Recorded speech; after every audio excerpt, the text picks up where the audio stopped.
The major difference between other tactics games and King's Bounty is that King's Bounty focuses not on unit versus unit, but on army versus army combat. Also, each army may have a leader. In players' case, it's their main character. Leaders do not engage in direct combat, but they improve performance of their troops. They also cast various spells, ranging from support to direct damage.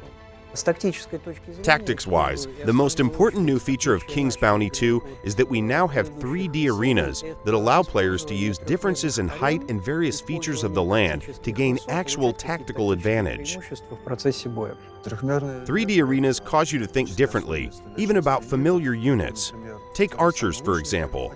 Now you can avoid their fire by finding some cover, like a hill. In previous games, it worked differently. If there was some kind of obstacle or the distance was too large, we still allowed the shot, but with reduced damage. We don't do that anymore. If archers don't have a line of fire, they can't shoot. When we create arenas, we work hand in hand with game designers to make sure that we deliver great gameplay experience as well as great visuals. It all begins with game designers who create arena prototype using basic hexes that denote height difference, terrain obstructions, line of sight, and so on. Otherwise, it's basically a blank that we need to dress up and fit into the environment. Sometimes it requires a lot of creativity because we can't deviate from the given prototype.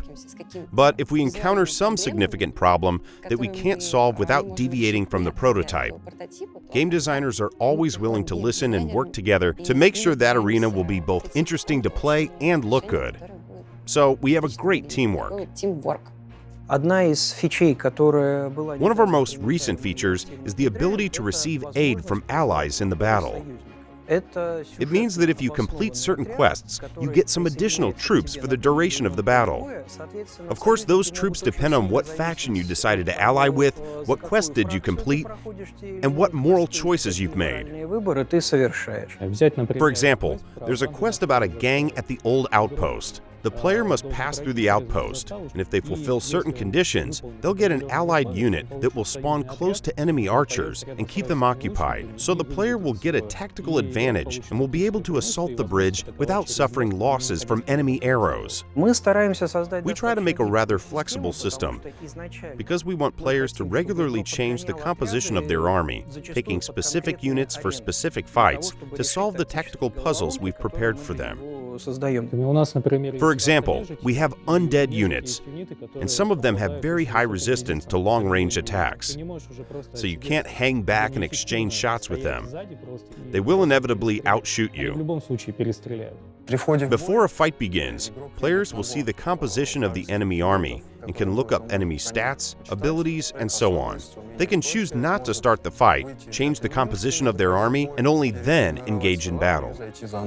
Undead belong to a different ideal than Nostria units, and they won't get along well. But sometimes they're very useful. For example, in the aforementioned outpost arena, if you don't have the ally unit, you should get as many skeleton archers as possible. With their resistance to long-range attacks, they will let you turn the tables on the bandits at the old outpost. From the very beginning, we've made a decision that units will improve over the course of the game, so players would be able to keep even their starting units for a long time, if they want to. To do that, we have the Battle Experience system. Experience leads to increase in basic stats, so when the unit levels up, it gets more armor, and it will inflict more damage. It mostly applies to all units. Some units, especially high-tier ones, will get other benefits as well. Higher-level units will increase the strength of their active and passive abilities. Some may even gain new abilities on level up. Early-tier units are designed to let the player learn the basics of the game, so they have fewer active and passive abilities. So it's easier for the player to learn how to command these types of units and how to combine their abilities effectively. On the other hand, late-game units are intended for players who know the game and know how to get the most out of its mechanics. So these units have a lot of nuances that will be useful for a particular army composition or for certain arenas. Regarding main character archetypes, we've kept the same names: Warrior, Paladin, Mage. But we've decided to shift the balance a little. Warrior gives his soldiers a huge boost to their stats, so each one of them fights much harder. Paladins prioritize quantity. They have very high leadership, so they can take more troops with them. Mage, on the other hand, has a very small army, but very powerful spells and buffs. You have to keep in mind that players will also pay close attention to ideals of their character and associated talents. So each one will end up with a rather unique combination of skills and abilities. One of the major new features is that mana became a limited resource, like gold. So you can spend all of it and be left with nothing. It doesn't regenerate by itself. You can only buy it, find it, or loot it.